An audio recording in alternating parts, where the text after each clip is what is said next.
If you were to travel to the colony of New Texas on the planet Capella IV, you might expect to find a world shaped by the cutting edge of space-age technology. Instead, you would find a place stuck in a high-tech version of the old American frontier. This is what authors H.R. Beampaper and John Joseph Maguire call the romantic freeze. The colonists there use advanced technology not to push forward, but to recreate idealized, violent versions of Earth's history. They live in a world of ranching oligarchs, dusty towns, and a code of honor that feels more like a frontier myth than a modern civilization. Imagine a society where you might have a starship in the hangar, but you still settle your disputes with a six-shooter and a grudge. This is the setting for Lone Star Planet, a story that is as much a political thriller as it is a science fiction adventure. At the center of it all is Stephen Silk. Silk is a man with a complicated reputation and a bit of a chip on his shoulder. In the Solar League, the governing body of many star systems, he's known by the pseudonym Machiavelli Jr.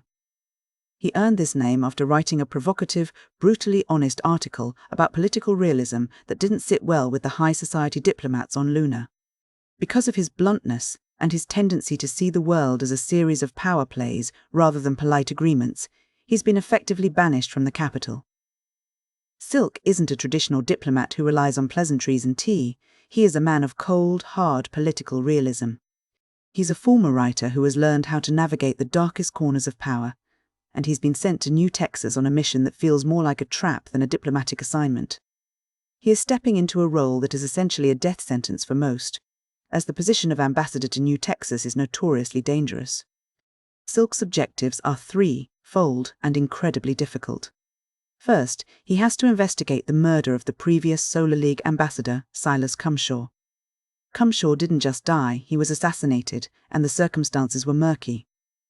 Second, he has to convince the independent, fiercely proud New Texans to pledge their allegiance to the Solar League. This is a hard sell for people who value their independence above all else.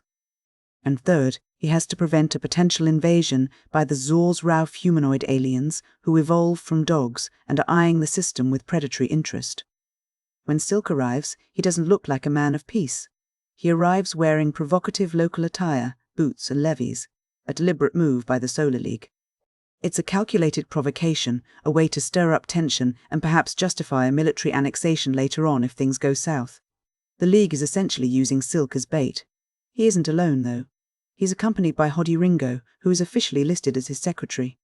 In reality, Ringo is a native New Texan, a heavily armed bodyguard, and a professional killer, a man whose true loyalties are kept in the shadows.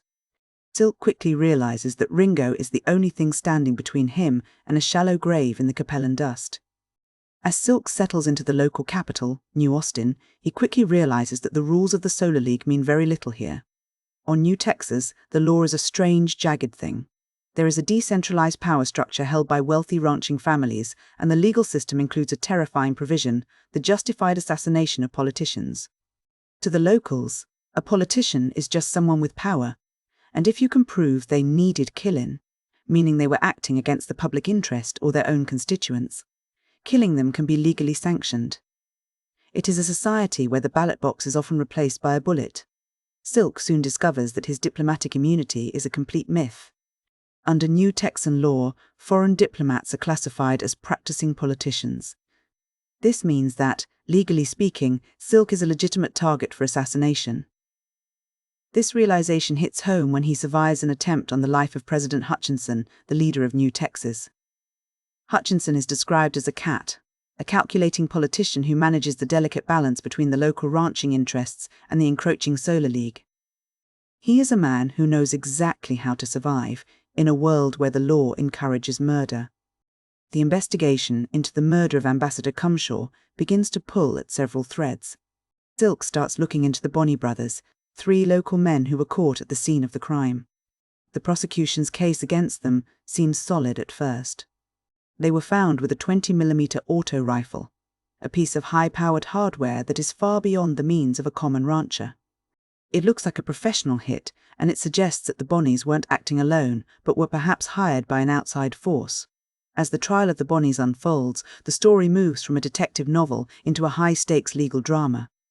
The courtroom becomes a battlefield of technicalities.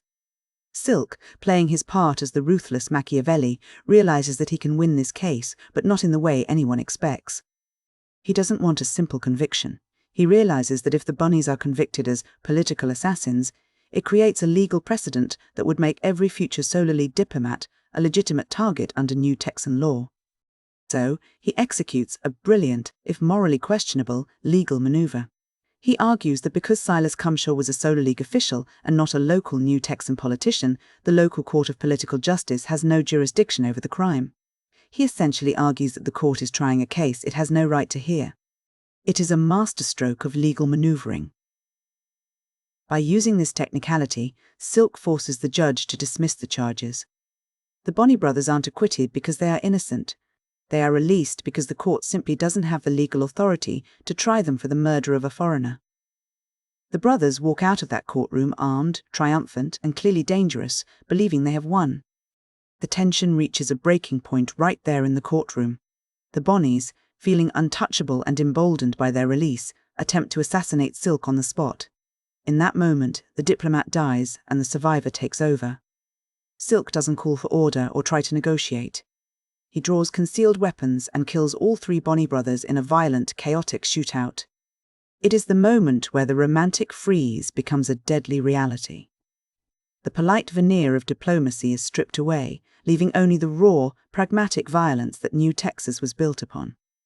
Silk proves that the only way to survive on this planet is to be more dangerous than the people trying to kill you.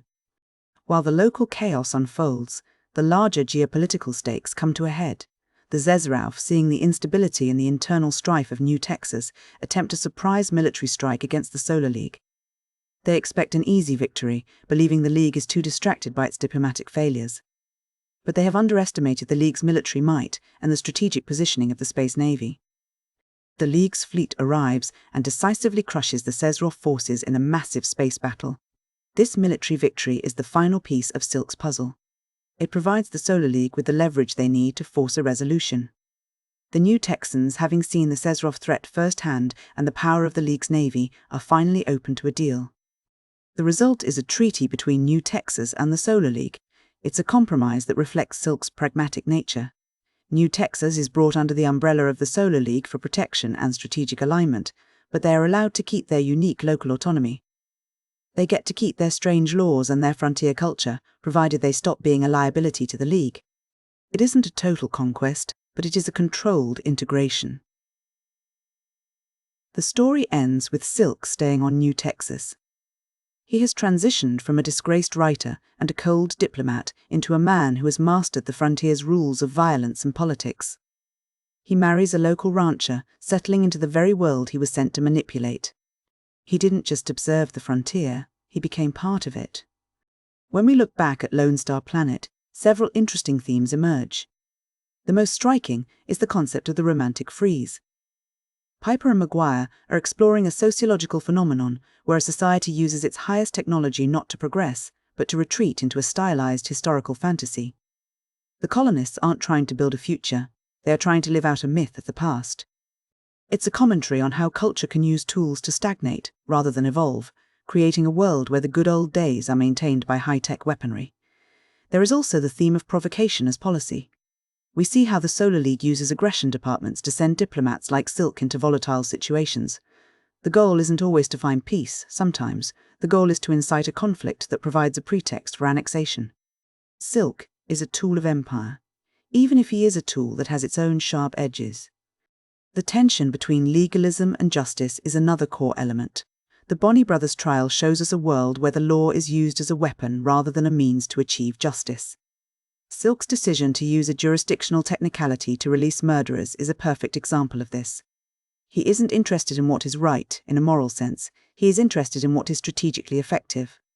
He chooses to release killers to prevent a larger legal and political crisis, showing that in a frontier society, the survival of the system often outweighs the punishment of the individual.